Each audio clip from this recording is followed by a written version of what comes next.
Welcome back to the Military Retirement Podcast, where we interview military retirees, veterans, and also some other military members from all walks of the service who may have not completed retirement. The focus is on the transition, not so much the retirement.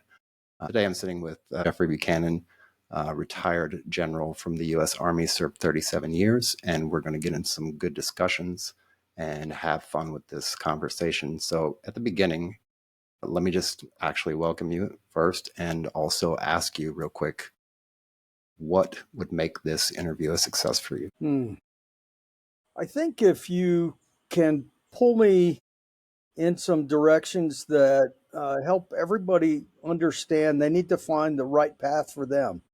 And there's no one path for everybody that works.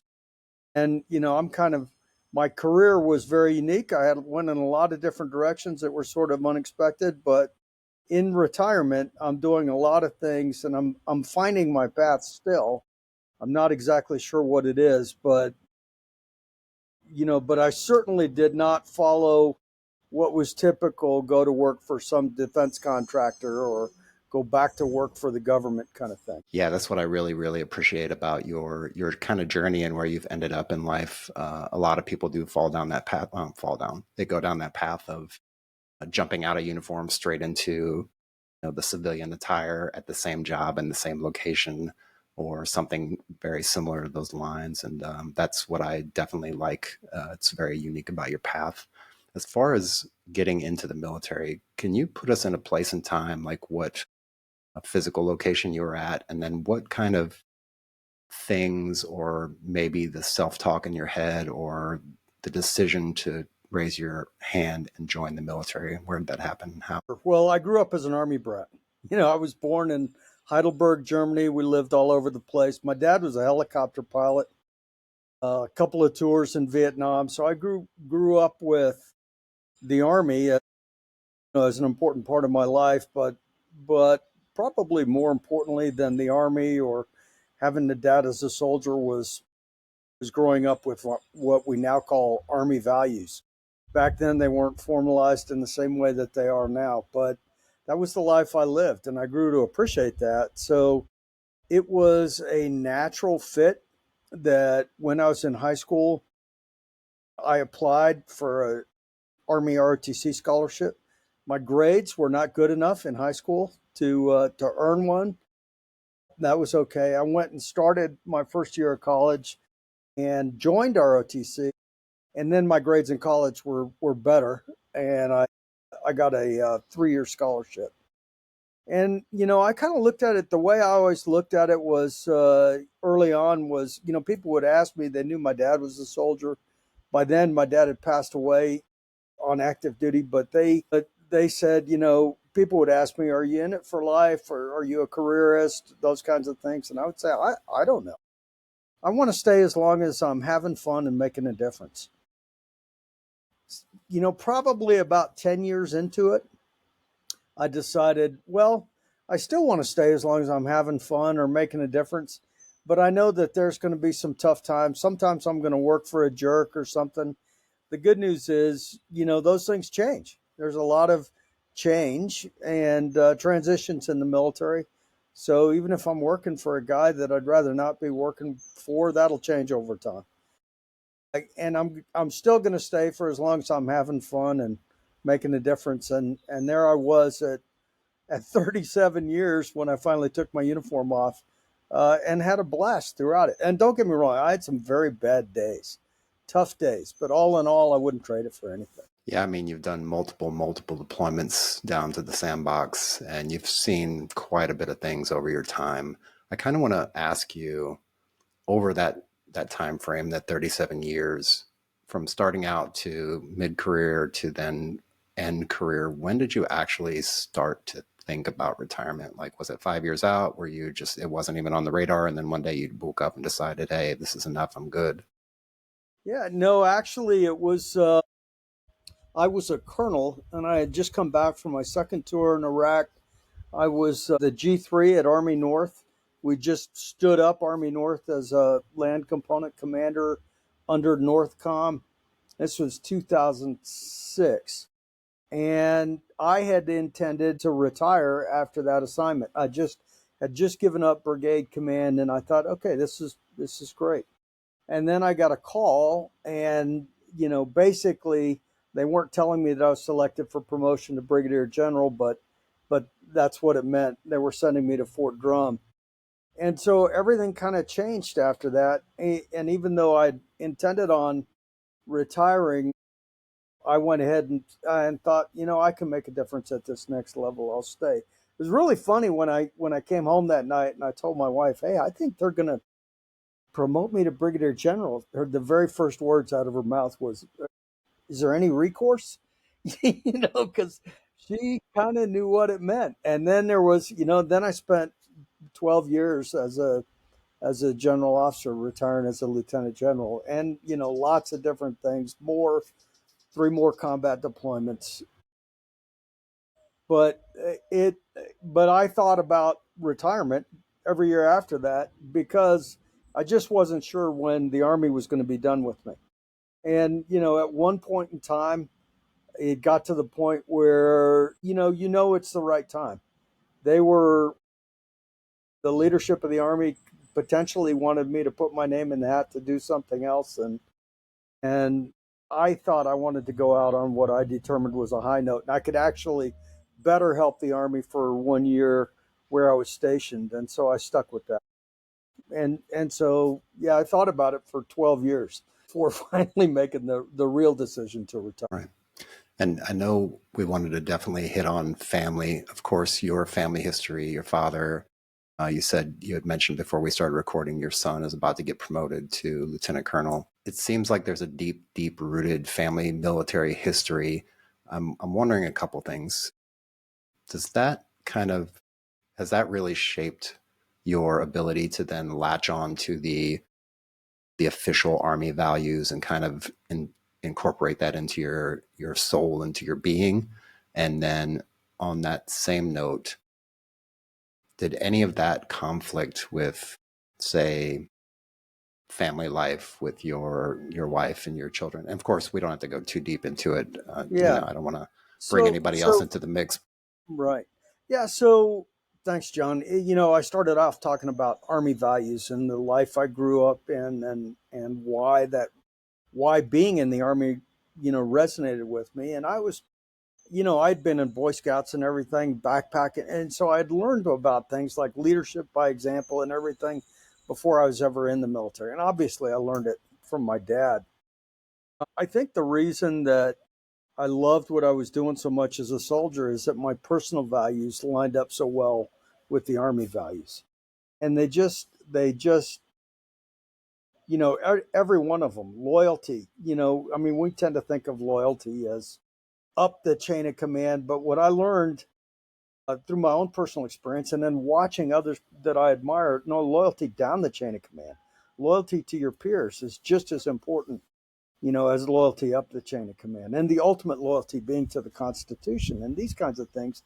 I think all of that really resonated with me. So it was a great fit. My other two kids. So I have three kids, seven grandkids, and one is in the Army, getting ready to be a lieutenant colonel. Many, tours in the Ranger Regiment, 9 combat deployments, a lot of time overseas. Great, and he's a great kid. He's not a kid anymore. Father of three. He married another gal who was a daughter of a soldier, so she got it, and everything was fine there. I have another son who's a hot shot in the Forest Service, and he's married, 2 kids, and doing great. He just left today for another fire. He was on a fire last week in Idaho. They come home. He lives in Flagstaff, Arizona. They come home to reset for about 3 days, and then they go again. And right now they're headed up to a big fire in Oregon. So even though he couldn't tell you what the Army values are, that's the life he has lived, and that's the life he's living as a squad boss in the hotshot crew. I mean, it's the same thing. It's leadership by example. Selfless service, all these kinds of things. And then I've got a daughter who's also lives in outside of Flagstaff, married, 2 kids, And she was a school teacher. Now she's teaching online for the university, but teaching high school seniors initially, and just absolutely loved it. And it's the same thing, same values, very different context, but that's the life she grew up in. And, all three of them are exceptional leaders in their own right. And it's don't get me wrong, it's not because of me, but it's because of this life they grew up in. And whether we were living in Fort Campbell, Kentucky, or overseas, or Schofield Barracks, Hawaii, or whatever, this was all about Army families and what they learned. So they're all exceptional kids. My oldest son went to different high schools, and I mean, this is just an example. I don't know three more resilient adults than those three kids. And it was partly because of the life that they grew up in. And, some of it, frankly, was me deploying overseas and leaving them when they were in school and everything. But they grew up with that, and they're all tremendous, tremendous leaders and patriots. I do have a concern about the military as kind of a family business. And I just wanted to share this one. I've always admired Admiral Mullen, our former chairman of the Joint Chiefs, and he was chairman and came to visit when I was on my fourth tour in Iraq. He came to visit us, and I spent a little bit of a day with him, and I always thought he's a really wise guy. But one of the things that he has said since he retired was that he's concerned about the family nature of service in the military. And on the one hand, I'm proud to be the son of a soldier. I'm proud to be the father of a soldier, but there's such a high correlation between people who are in the military and some relative, some sort of connection, that ought to cause us to be a little bit concerned. We have a potential of being isolated from the rest of society. We have a potential of turning into Sparta, fighting the nation's wars while the most of our country is not engaged. And so and don't get me wrong, I'm not advocating for the draft or anything like that. I just wish we could build a higher sense and understanding of national service throughout all our country instead of having it repeatedly come from the same thing. Yeah, it's interesting you brought up Sparta. I just recently have been doing some research on the history of Athens and ancient Greek history and the Spartan. I mean, of course, everybody's probably seen the movie 300 and some other movies, but you don't really fully understand and embrace like what they were going through until you start to dig into some of the smaller, more not so popular, books and excerpts from different philosophers and different statesmen and things of that nature from the ancient Greece era. Their wives and families were. It was pretty much the whole community of Sparta was involved in war making and fighting the battles, because even at home, I think even the children that were born that weren't born, they were just kind of pushed off to the side, and really like the men were pushed straight into military service and training and combat and knowledge and understanding so that they could then go and fight and win these wars as effectively as they did. In the United States specifically, see from the military perspective, I see, because it's this kind of dichotomy, right? In the military, you've got this really deep values and moral justice and things that we stand behind as military members. But then we may have a spouse who wasn't in the military or wasn't associated with the military, who maybe doesn't fully understand that or comes from a different background and has a different perspective of things. And trying to blend those two worlds together, there certainly is some overlap, but it's not enough overlap to then get everybody involved. And not necessarily involved like you have to do mandatory 2-year service. A lot of countries do that. They do it in Germany, they do it in Italy, but just to be able to make a better connection between the military members of society and the civilian members of society, and kind of bridging that gap of understanding, because there's really a deep abyss like in between. even for the ones that transition out, they realize this as well. Maybe yourself realize it as well. Like once you go from being in uniform to being a civilian, you kind of see there's a huge gap in between of those two personas, and then trying to bridge that gap. Do you have any advice or any kind Yeah. of So insight on? let me. I'm sorry to cut you off, but I want to hit No, no, two. go ahead. So, one, at some point in time today, I want to talk about Stoicism. You brought up Greek philosophy, so I'd like to share the story of the day I became a Stoic. I didn't know what it was called back then, but I figured it out. And but also, I kind of getting at your question a little bit. How do we bridge the gap? I think that one of the keys are reserve components, and I'm talking about all four. Marine Corps Reserve, Navy Reserve, Air Force Reserve, Army Reserve, Army National Guard, Air National Guard. They are community based. And if you live in Fayetteville, North Carolina, you're exposed to a lot of soldiers. Same thing if you live in Norfolk, Virginia. I mean, you get the feeling, you get exposed to a lot of military. But if you live in, I don't know, Boise, Des Moines, Idaho, Iowa. yeah, Des Moines, Iowa, not the case. And I think our reserve components actually play a really important role in this regard because they are connected with the community. The community, they give us the greatest chance that a lot of America may actually know somebody who is in the military. Without them, it's isolated pockets.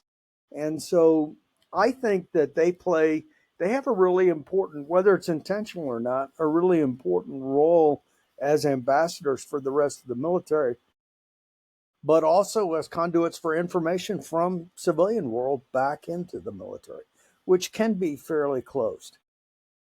And one of the fights, of course, is with Yeah, and the I'm reserve glad you brought component up sometimes, stoicism, as you well know, before I don't did, have and we can certainly go necessarily an down that equal rabbit seat hole. at the That's one of my table. favorite topics And to so discuss sometimes those personally. voices aren't heard So as if it well. ties But into what we're but talking I about, think and it I think usually they play does a really anyway, important role for we can definitely bridging the go down that gap. rabbit hole and touch on that if you want to touch And on that for a and minute. I do like the idea, at least in concept, of about national service.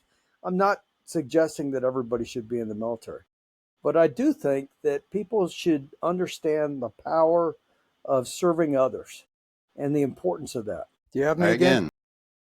Oh my God. So I mentioned I was at my mom's house. Well, I just discovered that her MiFi that I was basing my internet on ran out of juice. So I've got it plugged in here now. So hopefully all is No okay. worries, no worries. Things happen. It's all good. Um, all right, but everything else is good. Yep. Everything else is fine. All right, let me turn this back. I turned it off of do not disturb just in case, and I sent you my In number fact, just in case. if you got a minute, let me go get the charger for this laptop that I'm on just to plug it in, just to make sure that this doesn't die, which could be the next thing that happens. I'll be right. Absolutely. Heard the ding. No, it's working. Alrighty. Okay. So let me just jump back in real quick. I think I know where we're at. If you'd like to go down the Stoicism rabbit hole, I'm all game for that. I think Stoicism definitely overlaps with a lot of things like Army values, military values in general, and also just life experiences and ways to cope with and be resilient in life in general. So I'm all for the Stoicism rabbit hole if you want to go there, sir. Yeah, maybe I should. I wrote a LinkedIn post about this a couple of months ago, and I think I started out by saying 38, 38, 38, which was how the ranger instructor was counting my push-ups. When I was doing the physical test to get into ranger school, you had to do 40 push-ups, and I was, like I said, nothing I was doing, I wasn't going to pass. And, after about 10:38, I said, "What am I doing?" He said, "You're not going down far enough." So I started going, bouncing my chest off the ground, 38, 38, 38. So anyway, there you have it. So I failed the PT test to get into Ranger School. And I don't think I had really failed at anything that I wanted prior to that time.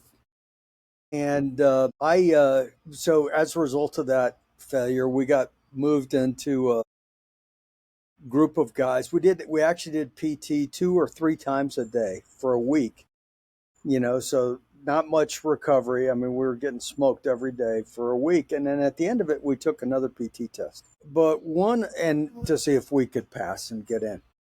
One of my classmates that was in that particular group, who was extremely fit and extraordinarily fit, but he couldn't pass sit-ups. And he was a Vietnam veteran. This was 1982, and he was special forces. He'd been in first SOG in Vietnam. His attitude really taught me a lot. His attitude was like, I failed. Okay, cool. What's next? And I learned that you can't control what happens to you. You can really only control how you respond to it. How do you deal with this? That's one thing you're always in control of. You're always in control of your attitude, your emotions, and how you act. But, sometimes life is unfair. And that's just the way it is. And so later on, of course, I began studying the words of Epictetus and Marcus Aurelius and Admiral Stockdale, who wrote a lot about Stoicism, and became a big fan and dug into it deeper. But really, this idea that that we can always be in control of ourselves, I think is very, very important, and it's guided a lot of my response. And I got to tell you, I'm not perfect at it. Somebody roars up behind me and wants to be 5 feet behind me, my bumper on an interstate or something. My thought is just, well, if you want to get around me, just pass. If you're not happy with going how fast I am, just pass me. It's okay. But don't put both of us in danger because of this.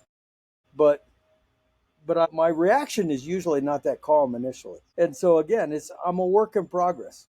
But it's something I try to do. I try to focus. I try to control my. Yeah, for me personally, and I dived down the rabbit hole of Stoicism probably about 10, 12, 15 years ago. I don't know when it started. I'm sure it started sooner than that. My father was actually really big into Roman history, Greek mythology, things of that nature. So he collected a lot of coins. I've got a Marcus Aurelius coin. I've got a couple coins from some other ancient Romans and ancient Greeks. But you're absolutely right. It's literally managing how you react to things rather than worrying about the things that are actually happening. I've actually, interestingly enough, being over here overseas long enough, especially where I'm at now, for an American to come here today, and you could probably ask anybody on the base who's driven outside or whatever, the traffic and the way people drive it's not completely insane, but it's kind of like a controlled chaos, right? There's stoplights, there's lines on the road, but They don't there's necessarily mean definitely anything. some you definitely bleed outside of the line. You color outside of the lines when it comes to driving, at least, and other things as well.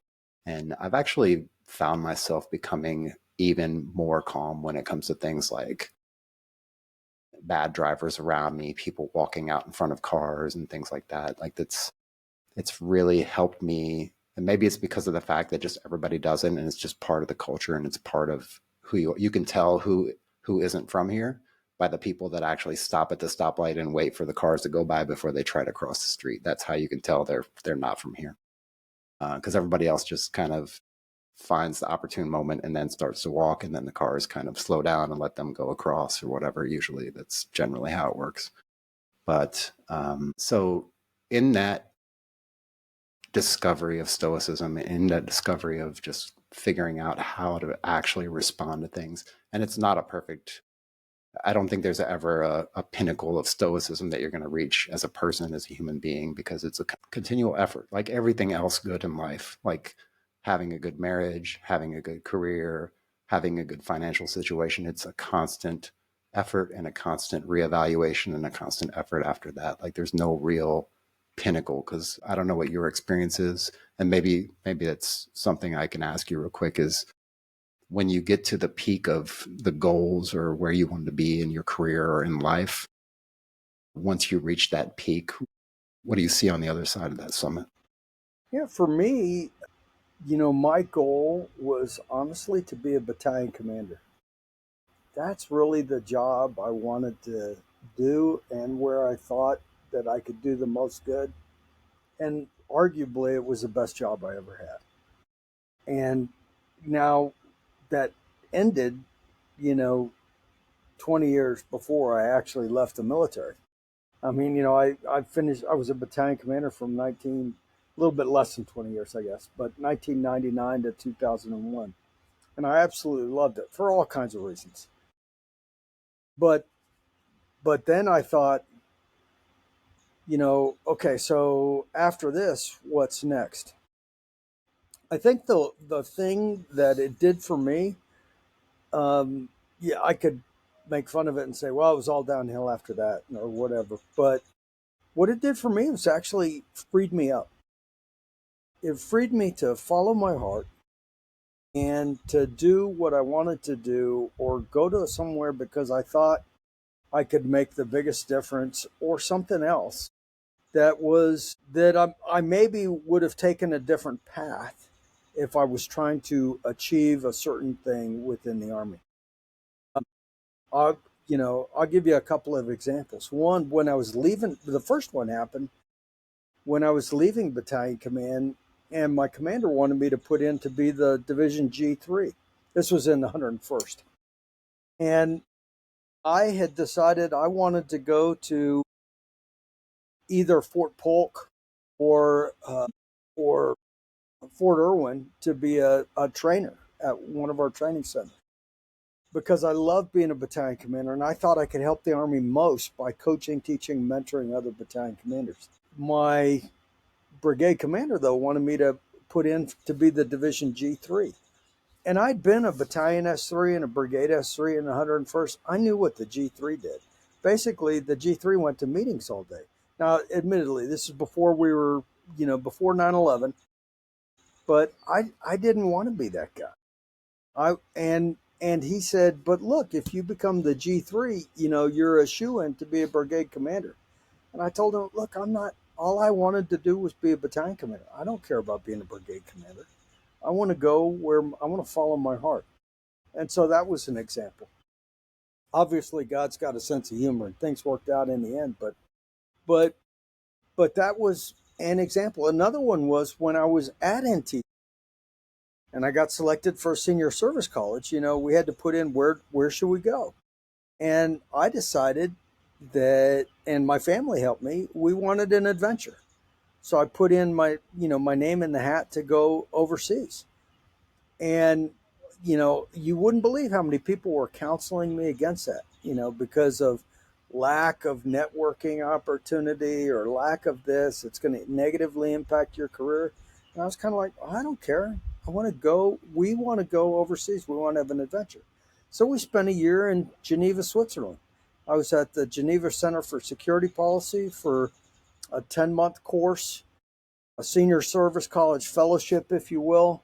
There's 25 of us from 20 different countries, about half military, half diplomats from mostly Europe.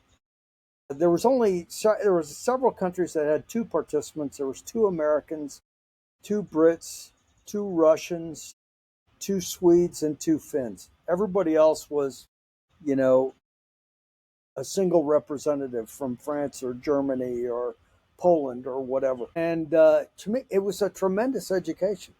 And, we had a lot of fun as a family. Now, Geneva is very expensive. And I got to tell you, your tax dollars were hard at work that year. And we didn't save any money, but we had a blast. And it was great. It was great educationally, not in the sense of academics, but great educationally for all of my kids, for my wife, for myself. We bonded together, as a family. We did a lot of great things. And honestly, I learned a lot about, dealing with the non-military aspects of international security from all my classmates that I just couldn't have gotten the same education anywhere else. And I leveraged that over the years later on in Sons. I'm still using some of those things today. So it was a great opportunity, but it was counter to what was expected. It was counter towards, what was going to be good for my career because I was following my heart. But I was freed to follow my heart because I'd already hit my goal of being a botanic. Right. Yeah, it's really interesting, and life's twists and turns. And I kind of agree with that a lot. When everybody around me is telling me you should go that way, then I usually like turn around, do it about face, and go the opposite direction because of my gut, because of what my gut's telling me or what my soul's telling me to do versus what everybody else You says know, is I've, good. John, I've offered career advice to people that are saying, I've heard that if I go to this assignment, it increases my chances to get whatever. And I'm saying, yeah, but if go to that assignment because that's what you want to do, because that's where your heart is. If your heart's not in it for that assignment, what happens when you don't get selected for that next job? You're going to be resentful. And by the way, the people who are working for you in that assignment, your full capacity of leadership. They deserve you because you love it. And if you can't figure out how am I going to love this and how am I going to keep doing this, then you should leave. That's it's not. I think careerism can cause a lot of problems. Doing things because we think it's good for our career rather than what's good for us or what we really want to do. I couldn't agree more. I do want to ask you, when it comes to transition, and I'll put this in the context of general officers usually have someone to walk that process kind of through, and you don't do a lot of like, you don't show up at the soldier center or wherever to do meetings and fill out things, generally speaking. But were there any kind of counterintuitive things that you noticed that were helpful or harmful in the whole transition process, like looking at it from your perspective? Yeah. So one thing that caused my alarm bells to ring a little bit was when I was doing my pre-retirement physicals, and then take all that information. And 37 years as an infantryman, you're pretty broken. I've broken a, a lot of bones, and even I broke 4 ribs a couple of years ago when I had what my wife calls an unintentional dismount off my horse. So it continues to happen. It didn't stop when I left the military, but I had a lot of orthopedic stuff and a bunch of other things going on. I got to tell you that my story about stress, which is pretty interesting as well. But when I took this thick medical file and went over to get the kind of resolution with the VA docs going through everything, I was disappointed because they were essentially trying to, the way I read it, they were trying to talk me into claiming PTSD. And it really bothered me. I mean, look, if you go to combat, especially if you see some of the things that most of us have seen, you're going to be a different person.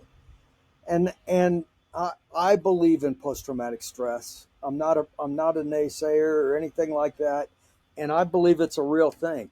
But I also believe that there's some vast percentage, probably more than 50% of the people who are getting disability from the VA for PTSD don't actually have it. Because the system, there's a whole cottage industry of people. I mean, we can't give a blood test to find out if you have it. It's just about answering questions.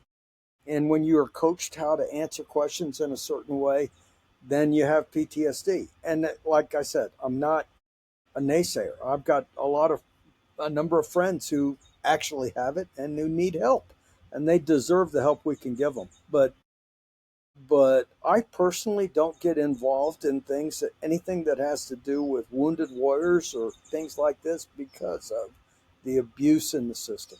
So that's one thing that was a little counterintuitive and much of a surprise to me. When I was the deputy corps commander at Joint Base Lewis McChord, and we had a battalion. We had a, I think I can't remember, a Warrior Transition Battalion. That's what we called them. About 600 people, and you know, and it was our fault because we built this system. I mean, there's a good reason to have those units. There was a good reason to help people with complex injuries heal over a long process or help them transition out of the military. And it also freed up spots. You know, if you had a guy that had a broken pelvis in an infantry battalion, well, he's not going to deploy, make the next deployment. If you put him in a war transition battalion, he can get the kind of care he needs for the long term. And in the meantime, they can fill that slot for a machine gunner that they don't have. And it's not just, as you know, it's some of it's combat injuries, but there's cancer, there's all kinds of things. So I think it's a great system. It was very important. But somewhere along the way, we started calling them wounded warriors.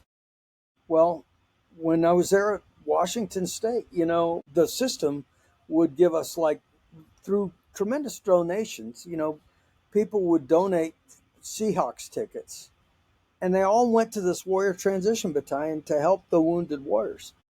But wait a second, only 11% of the people in the Warrior Transition Battalion were combat wounded. 89% had other complex injuries or diseases or whatever.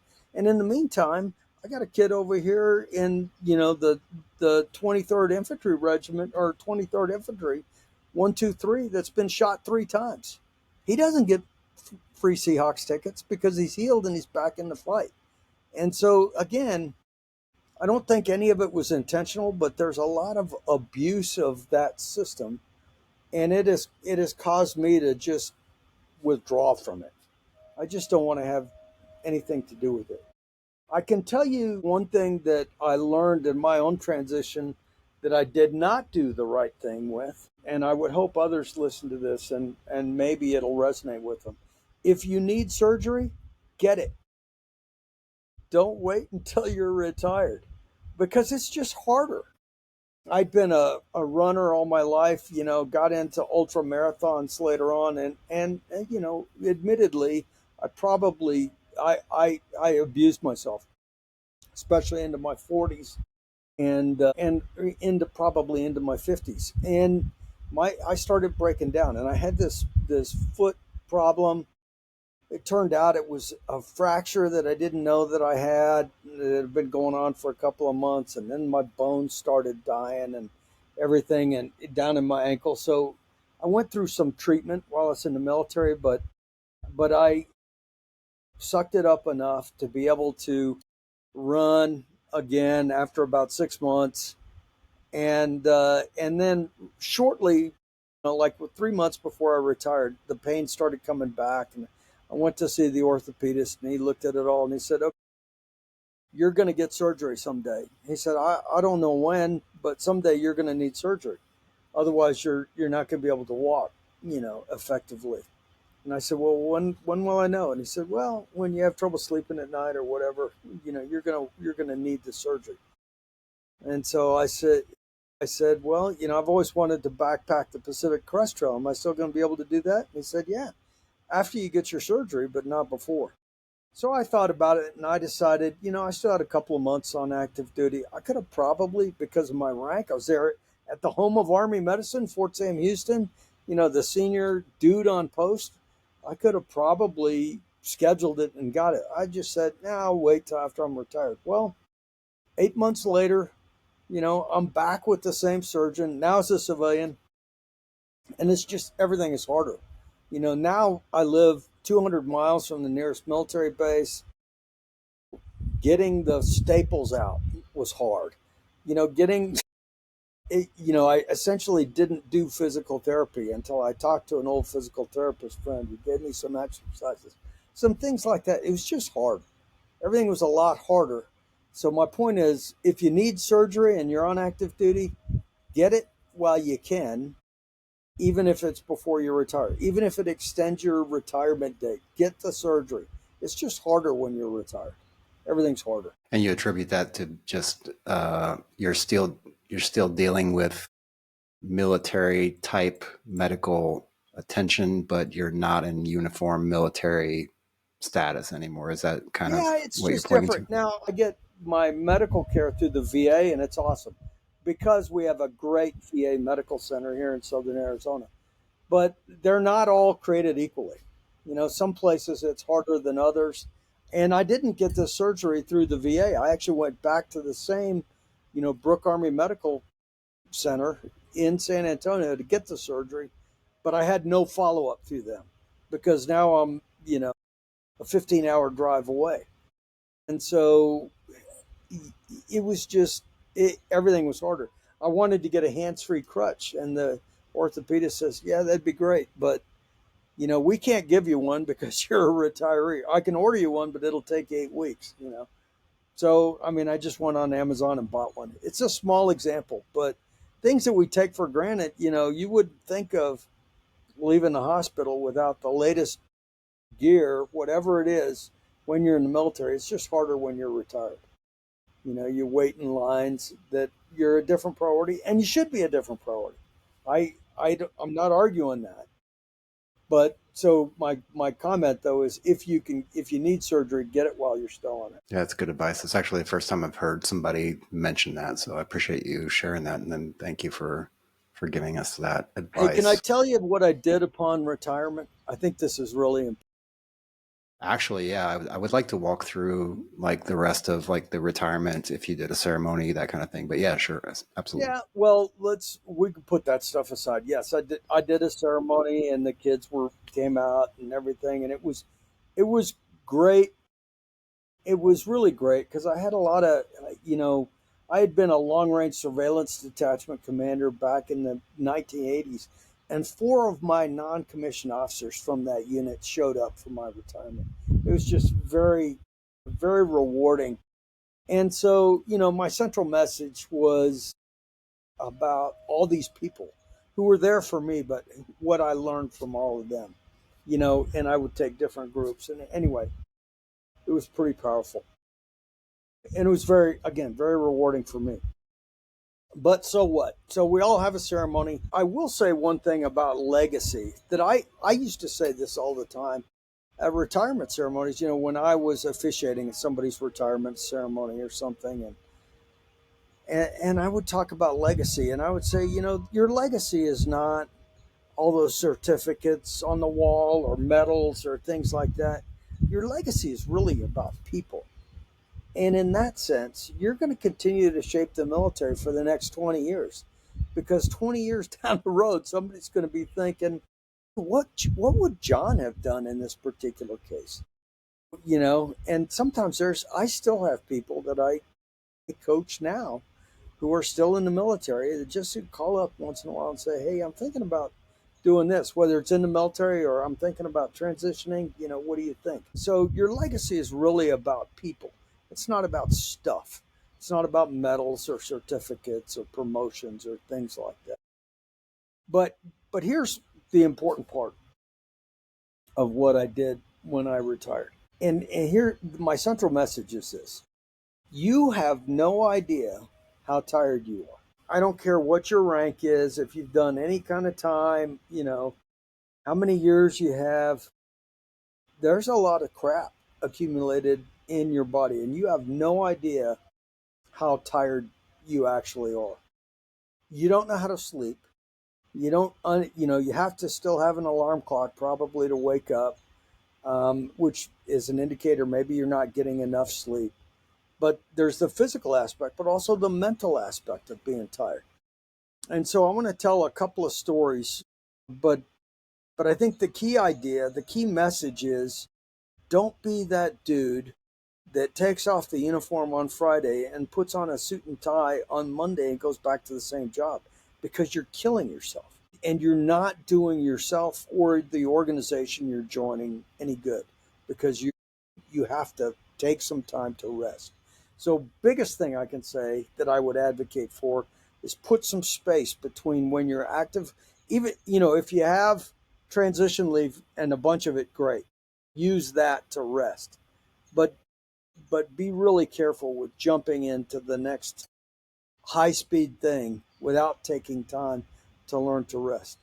So I want to tell you, this is going to wrap in the part about stress. And then I want to tell you what I did, how I separated myself from my stress when I left the Army.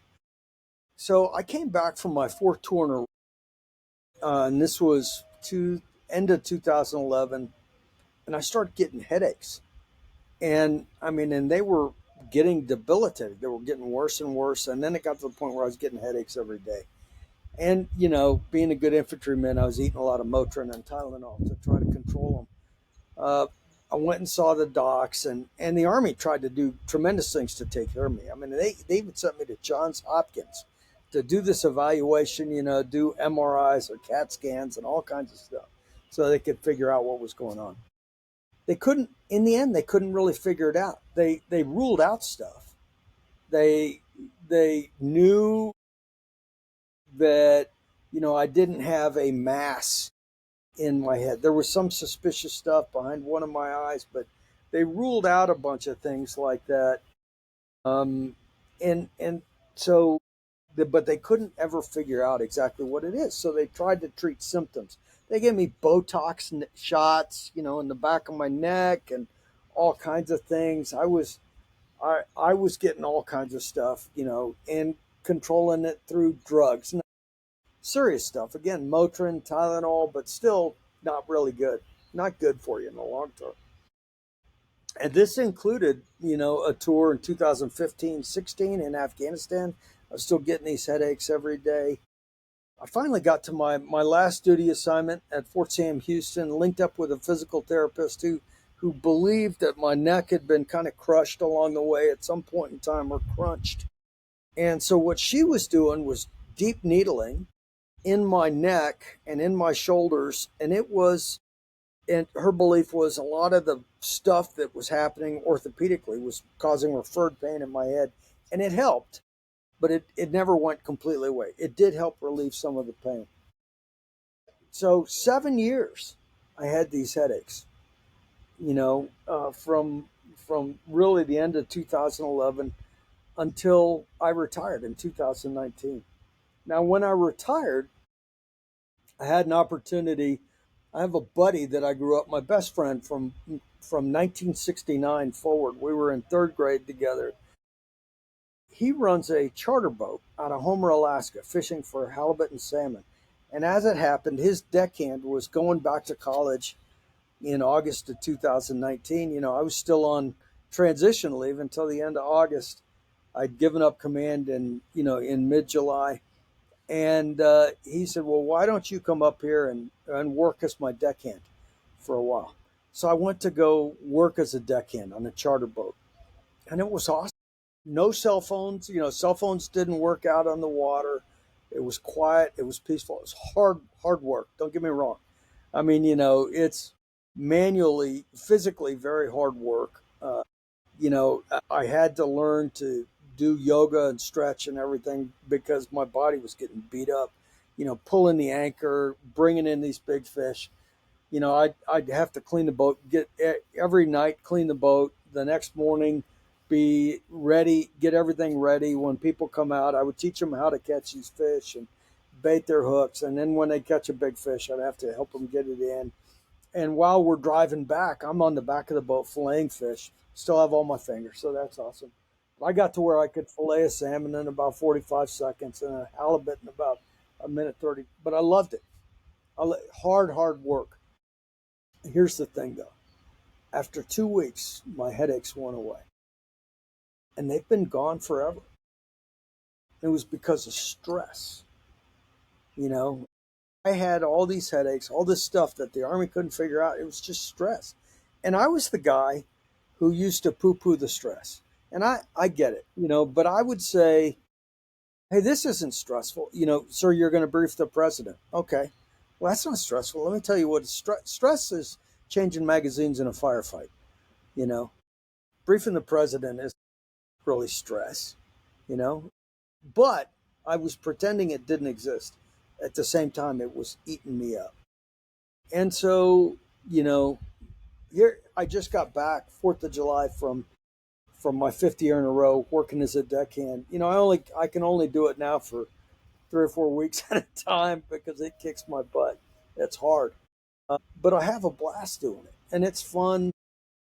I knew nothing about customer service, but essentially it's a new set of clients every day you're taking out, and they're there to have the day of their life. And so I had a lot to learn, but it was fun doing it. But in the meantime, I I learned to deal with my stress in a good way. I got much better at sleeping, got much better at resting. And it was during that I was still struggling with what do I want to do with the next chapter of my life.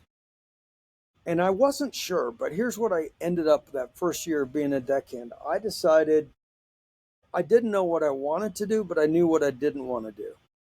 I didn't want a regular job. I didn't want to work for the man anymore. And I didn't want to be deployed anymore. Okay, so now since then I've gotten a lot of great job offers, and I've turned them all down because it hit at least one, if not both of those things, a real job and being deployed. Well, I know I could make a bunch of money doing some of these things, but there's more to life than money. I missed all three of my kids' senior years in high school, and I want to be more present. I think I was a good father, but I want to be more present as a grandfather than I was as a father. And so to those ends, now I'm doing all kinds of one-offs. I do some things for money, some consulting, some teaching. I work with government organizations, with some private companies, but not a whole lot. Most of my time is actually spent doing volunteer things. I'm on the state parks board. I'm a commissioner for our game and fish department. I'm a volunteer deputy sheriff. So, I'm the ranch liaison. So I patrol the mountains on horseback. Things like this.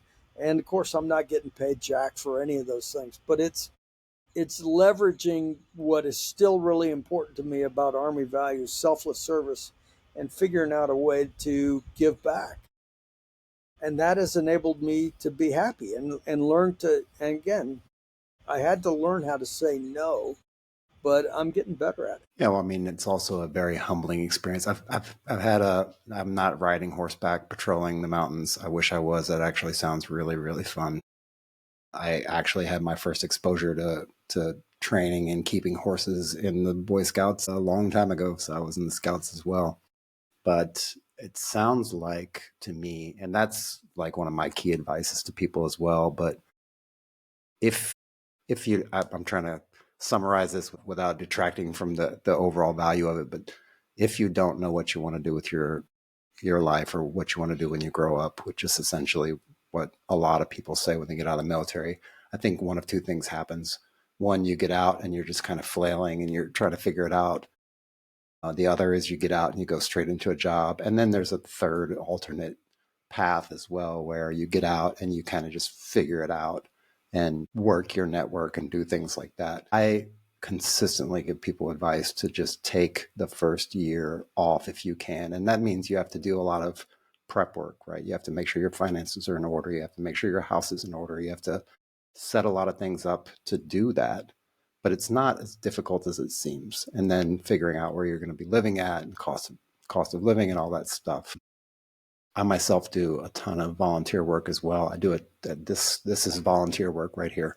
This is a ton of hours spent for zero pay, but it's not about me. It's about the mission of trying to get good information out to people and do that in a way that's kind of creative and a little bit entertaining. And we try to have as much fun with it as we can, but we also want to be a little bit serious about it and make sure we cover topics and things that are important. But the volunteering thing, I think, is, and I think maybe there's this kind of disconnect for people when they think about volunteering, because you're like, oh, well, how do I start? How do I get involved with volunteering? There's no monster.com that gives you volunteer positions across the globe, right? It's really literally just going and knocking on somebody's door. It's having one-on-one conversations with somebody that mentions it and says, hey, we're doing this thing and we need some people, but we don't have a budget. Would you be interested in helping out with it? I know you're kind of into this already, and it seems like something that might be a good fit for you, but again, we can't pay you. I mean, that's where those volunteer things kind of happen, right? Has that been your experience as well? There's something, maybe a good insight I could offer, and I offer this to, I deal a lot with corporate audiences, and sometimes they ask me, well, what do you think about leveraging veterans in our organization? And I'm always a fan of doing that, and I explain why. I talk about culture and discipline and values and all these sorts of things. But I also say, if you really want to appeal and help your veterans out, you need to help provide them a channel to give back to others. This is one thing that is really, really important about, and it doesn't matter what service you were in, all of our values, all of, the Navy's 3 values, the Army's 7 values, the Air Force's 3, whatever. They're all reflective of selfless service and giving back. And so this is central to everybody who served in the military. It's an important part of their culture, and it's an important part of them understanding who they are. And just because they take the uniform off, that doesn't change who they are. Okay, I, you know, will be a soldier for the rest of my life. It doesn't matter whether I ever wear the uniform again. I'm a soldier. It's who I am. So these values are really, really important. Well, if you want to appeal to those values and help this person feel like a part of your team, give them an opportunity to be selfless, to volunteer, to give back. And I see some groups doing this. Some corporate groups are actually very good at, they have their own charity. And once they figure out, hey, this veteran has just joined a world where he or she may believe that now, it no longer says U.S. Navy over the pocket. It's about me. It's about my bank account. And it's about, all of these kinds of things. They're missing something. But if you can help them feel like, okay, they're part of a team that is going to give back, I think it's a really, really powerful way to help them stay in line with who they really are and the values they've learned. But it's also can help your organization, because then they'll be more loyal towards it. They don't get disgusted, because they think this is all about oneself. It's actually about the greater good for all. Even when, corporations, they exist to make money. We shouldn't pretend that they don't, but they don't all have to become self-serving, selfish organizations. They can give back. And my point is, if you can leverage veterans to be a part of that, it'll resonate with who they are. Yeah, and it creates a very interesting work dynamic when you kind of meld that all together with veterans, with selfless service, with giving back to community or to the greater good or something like that. Yeah, I think that's a very interesting point. I want to take a left turn real quick, and I want to take you back in a time machine, and hypothetically speaking, of course, but I want to be able to bring you to the place and time where you would meet up with your 16-year-old self, and not necessarily to go back to give advice or be like, hey, you should probably buy these stocks and let them sit for a while because they're going to skyrocket or whatever. Nothing like that, but just a simple sit down conversation with your 16-year-old self. Where would that take place? Would that be at like your home where you were at? And what would that conversation kind of look Yeah, well, actually, my dad was stationed at Fort Huachuca, and I'm in Sierra Vista, so it's and have returned to my home. I live about 40 miles away now, but basically the same area. I would say it's the place I grew up, but I grew up all over the place. However, this was the place that was more home than anywhere else. It's what I always identified as my hometown. And I left from here to go to college at University of Arizona. So that's the where. The conversation, I don't think I, first of all, I wouldn't change anything that I have done. And so as I look back, a lot of that, some of it was just chances. I was very lucky along the way. So don't get me wrong, but I would, I would just say what I ended up doing with more intention after I was a battalion commander. We already talked about that, but just follow your heart. Do what you think is right. That's the most important thing, advice that I could give. Let me tell you two quick stories. So my buddy, I told you about the guy who was the fisherman in Alaska. And we've been best buddies since 1969. Well, he grew up from age 13 onwards. He was working as a deckhand, as a mate on a charter boat, eastern shore of Virginia. So fishing for flounder, not halibut, but another flat fish, just a lot smaller. And and eventually he got his captain's license. He was in the Coast Guard Reserve, but he got his captain's license, and that's how he paid his own way through college. And he got a degree in business or finance or something like that, and went to work in California as he was in I think it's Great Western Savings or something. But he was a loan officer, and honestly, he was making money hand over fist. He's making a lot of money and having a great time. You know, he'd go scuba diving in the morning and skiing in the afternoon. He was doing all these great things that he liked to do. But in the end, he just, after 7 or 8 years of doing this, he wasn't happy. And he had a lot of money, but he wasn't happy. And he thought back to when he was happy, and it was really about fishing. It was about being on the boat. So he basically sold everything, took all that he had, put it in his El Camino, and drove north to Homer, Alaska. And had never been to Alaska, but he heard Homer was the halibut capital of the world, and you know, halibut's kind of like a flounder. He could probably figure it out, and he still had a valid captain's license. And you know, it took him a couple of days. He got a job as a deckhand, and then they found out he had a captain's license, and pretty soon he was driving the boat. And you know, 5 years later, he owns his own boat and his own business, and he's this is what he loves to do. And he's 65, and he could retire now. He's done he's been a wise investor, and you know, made a lot of money over the years, and he could retire, but he loves to fish, so he's going to keep on doing it. That's following your heart. I'll give you a different example of a wanderer. So our second son, he he was he was in college and wasn't sure what he wanted to study. Eventually he thought, you know, I want to be a physical therapist.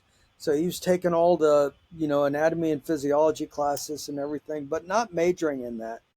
He ended up majoring in a couple of different things along the way.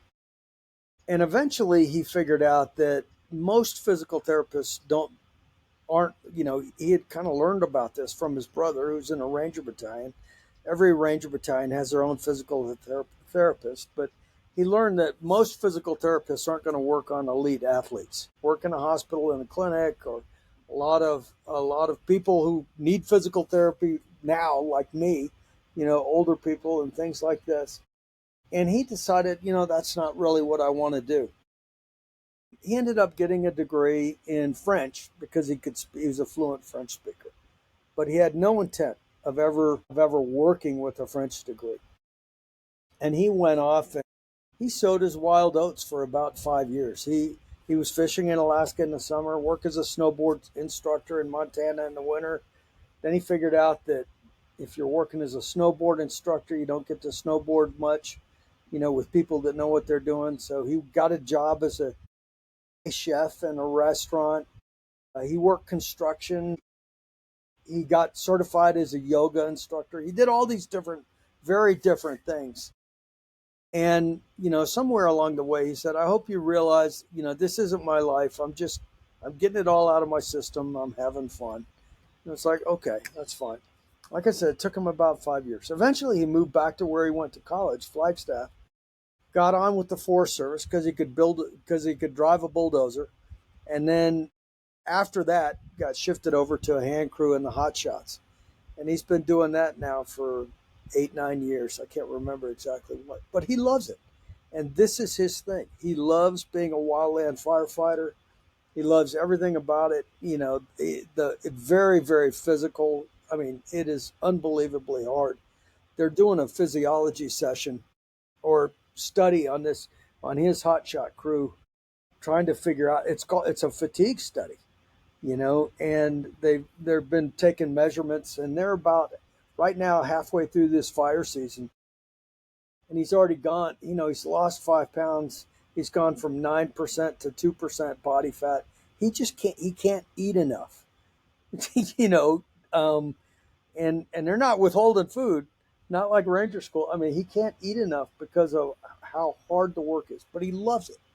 And so I asked him one day, I said, "Do you ever have any regrets about not studying fire ecology, and and getting a degree in that instead of a degree in French?" And he said, "No." He said, "If I hadn't taken the route that I took, I wouldn't be here today." And I think it's very insightful for a mid 30s guy to have that kind of perspective. But it's the same sort of thing. Absolutely no regrets. I needed to go through all that. I needed to learn about all these other things so that I could find what really it was that inspired me and made me want to do what I want to do. So my advice to my 16-year-old self would reflect that. Go out there, figure it out, follow your heart, and have fun. That's really good.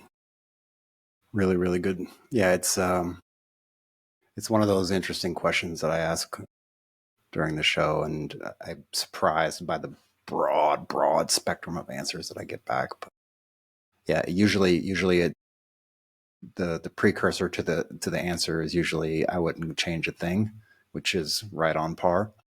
But yeah, trying to figure it out. And the other thing about following your path and following your heart and your ambition, you'll never ever really know what the alternative would have been anyway, right?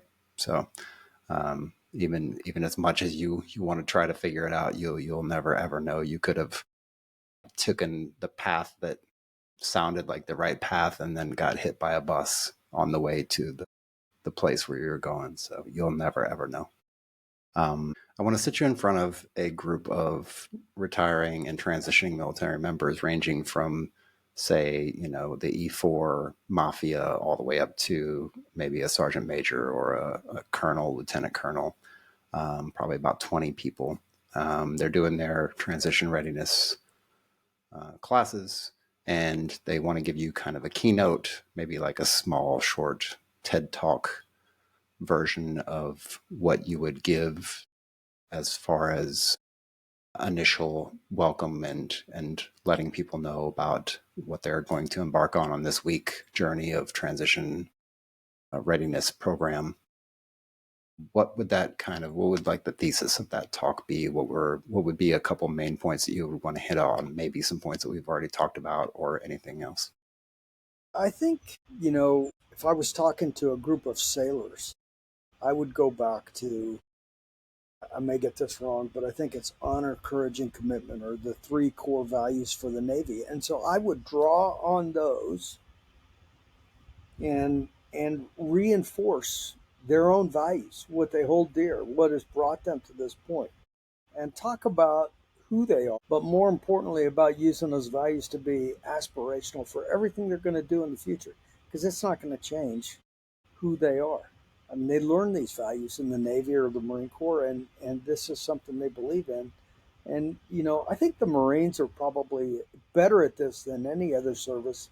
You never meet an ex Marine, they're all former Marines because they're Marines for life. Once they've become a Marine, they're always going to be a Marine. And so I think there's a way to leverage that to help them find their path, but stay true to themselves and stay true to their values. And that would be my theme. And I think I would be able to tell some stories about people who have transitioned and who have stayed true to their values. I've got a friend right now. In fact, I was at his house last night for his 83rd birthday. And he is a Marine. And he had only one tour, got out of the Marine Corps as a corporal, but and he actually had a football scholarship to USC. He played tight end for USC, but in those days they didn't have a lot of in terms of academics. You were expected to pass your classes and everything. And he was also in this. I can't remember what they called it back then, but it was essentially the Marine Corps PLC program. Where you'd go do some time in the summer or whatever, and you know at the end you're expected to become a Marine lieutenant. Well, he failed out of his senior year of college. He failed out. And of course, the Marine Corps didn't have much of a sense of humor about that. And they said, okay, so you're not a lieutenant. Now you're a private, you know, but you're still going to be in the Marines. And so he was in the Marine Corps Reserve, joined an outfit called a Force Recon Unit, had no idea what that was about. And, within a year, in 1964, he's on the Ho Chi Minh Trail in Laos, you know, as a member of a recon Marine unit that was, they would fly off the ship, go on a mission for 4 days, a week, 2 weeks, come back, refit, and then do it again. Obviously, saw a lot of tough stuff and shaped a lot of how he performed his life. And he got back off of that tour, and although he loved it, he didn't want to reenlist and left the Marine Corps, got into publishing, and then he rose to the point of being the publisher of a major magazine, and then decided he didn't want to wear a suit and tie anymore. So sold everything and went and started up a feed store and ran a feed store for 20 years, and then kind of retired from that. But through this all, he's been true to himself and true to his values. And so I believe, I'd try to connect with the audience. If they're Marines, I would tell that story. If they're airmen, I'd tell a different story about an Air Force friend or something. But a way to help them understand that who they are is not going to change unless they deliberately try to change it. And look, we've all had bad days in the military. I'm not saying you don't have to get a globe and anchor tattoo or put a bumper sticker on your car, but you ought to understand that this has played a major role in your life, and it has helped shape your values, and you shouldn't shy away from that, and use that to have a better understanding of who you are, and then make sure that when you make choices, they're consistent with your values instead of counter to them. And just to dig into what you're doing now, I think we've kind of established how you've made your way down that path to where you are now in your journey, in your next chapter of your career. I just want to touch on, I think probably you can gather from our conversation that some of the things that you do in your, but I just want to touch on some of the things that you actually do, some of the ways that you contribute back to the veteran community and to the corporate community, and other ways that you do that through your Sure. Well, I'm a board member for a couple of nonprofits that are focused on military and veteran issues. One is it's called 360 MVP, but it's focused on CEO leadership and leadership development. And another one is World Maker International. Grew out of the National Resilience Institute, but they're not just military and veterans. They also focus on school kids and first responders. But big idea there is building resilience in individuals and communities. So I'm pretty engaged in both of those organizations.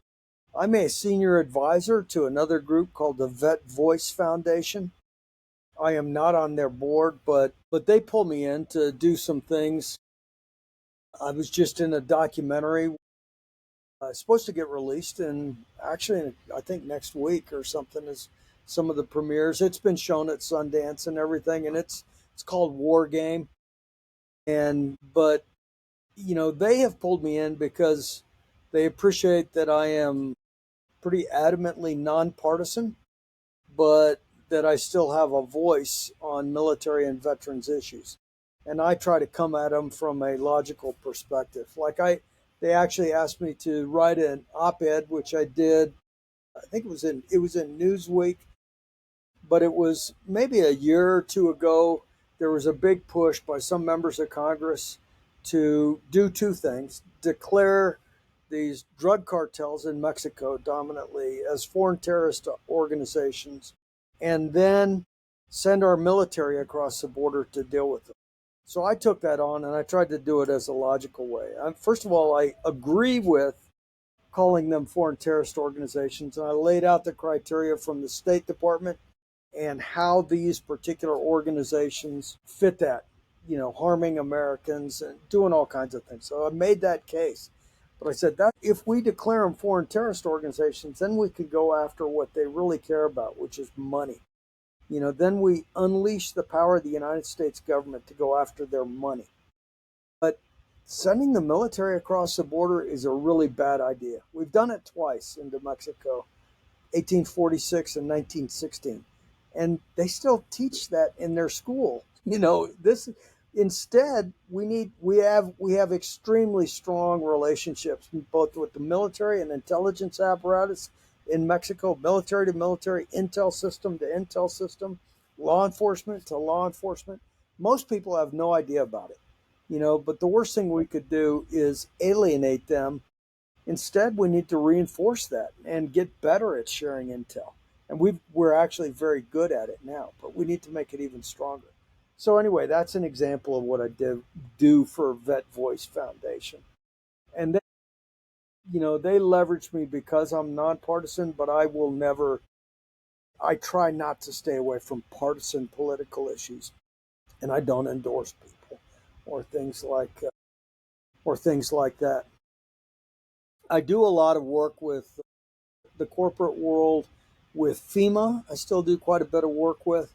And then I'm a senior fellow for National Defense University. So they have a program called Capstone where by law, every new admiral or brigadier general in the military has to go through this joint education. And I come in and will do some work as a small group instructor for them. And so I'm engaged in that as well.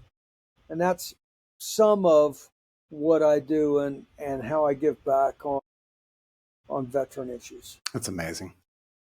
I do want to be very respectful of your time. I know we're coming up on time, and I just want to open up the floor for you for anything that maybe we didn't cover yet, or something you think is important we might have grazed over, or anything like that.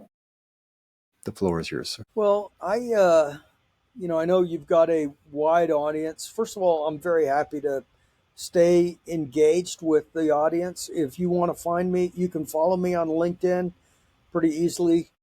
I've got a website, jeffreysbuchanan.com. You can come to. If you want to connect with me on LinkedIn, ask me a question, please do so. I wrote a book a couple of years ago, and I've finally gotten somebody interested now in publishing it. It's really about leadership and leadership insights. I draw on a lot of vignettes from our response in Hurricane Maria or my time in Iraq or whatever. It's not a memoir and it's not a history lesson. It's, I have a culture, or, an example, a chapter on the importance of being a student of culture or the criticality of defining a problem before you try to solve it. And then I used my own experiences, but I also interviewed 35 leaders, across all kinds of sectors, academia, sports world, business. Let's hear what Larry Bouts, who's a former, CEO of Six Flags, says about culture, or what James Franklin, the head coach at Penn State football team, says about, defining the problem, all these kinds of things. So I wrap their stories in with mine. Hopefully someday it'll get published and there'll be another opportunity for engagement. But I want to encourage your audience to reach out to me if you want to get a conversation going. Most importantly, I want to thank them for what they have done, but also what they're going to do. There's no telling what that is. I think it's going to be a great thing. It's important for our country, for the future of our country, if they continue to be true to themselves and follow their own. Sounds good, sir. Yeah, I'll definitely get all that stuff linked in the show notes. All the things that you mentioned, LinkedIn, your website, and also figure out that book and put it in there as well. You said it's not published yet, or it's in the process of getting It is published? not published yet. In fact, I wrote it 4 years ago, went through a couple of drafts, and I have since I re-energized and did some things to, I had a lot to learn about the publishing industry and writing a book proposal and everything. So I reworked a couple of chapters, and now I have somebody interested in it. Now I'm having to play catch up and go rewrite what I wrote 4 years ago with what I know now. And there's some differences. I've learned a lot in the last 4 years, and I want to make sure to get that stuff in there as well. I gave I just give an example. I need 4 or 5 pages on the on understanding how to be better at receiving and giving feedback. And I had a short blurb in it, before. Well, I want to expand that because I've now learned a lot more. So anyway, hopefully you get to read it someday. Yeah, definitely. If you're interested and you need somebody to do some more beta reading or to reread or read the updated version of it, just feel free to send it over. I'll take a look at it. I love books. Good. Well, thanks, John. I appreciate you having me Dealing on your with, yeah, no problem. You just said something, dealing with giving and receiving feedback. feedback constructively. I'll give you 2 words just because it's at the top of my mind. Kind, candor. Maybe that'll help. Yeah, no, that's perfect. You got to have the right mindset, That's right. to Always. receive it It's and all to about give. mindset. Yeah, absolutely. Thanks. Thanks again for your time, John. Yeah, thank you very much. And for everyone out there listening, thank you for sticking with us through this entire interview. I hope you got something out of it. Hope you got some good points. If you need to, we have the links so you can reach out to Jeff and get a hold of him. And with that, we'll talk to you all later. Have a good one.